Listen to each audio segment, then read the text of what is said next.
In this video, I will show you how to change the audio or sound output of your TCL Smart TV.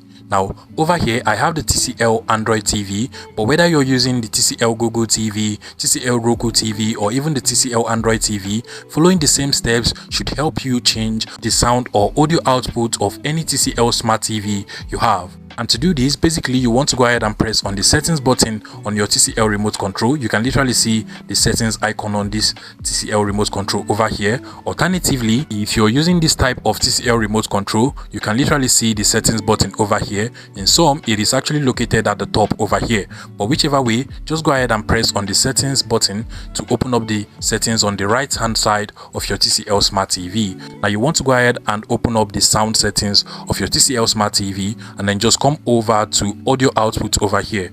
Now from here, you can go ahead and choose the particular sound or audio output you want for your TCL Smart TV. So if you want to use the internal speakers of the TV, which is basically the TV speakers, then you want to go ahead and set it to internal speaker, which is also the same thing as auto. Now if you also want to use a wired headphone, then you can go ahead and set it to wired headphone. Now there is also the ARC option, which is basically the option for connecting to a HDMI cable to maybe a soundbar or a speaker that supports HDMI connection. There is also the Bluetooth method. You can also go ahead and choose the wired headphone and internal speaker, which makes the sound to come out from your wired headphone and the TV speakers. And then there is also the Bluetooth and internal speakers as well. If you find this video useful, please make sure you smash that like button and subscribe to this YouTube channel for more interesting tech tips like this one.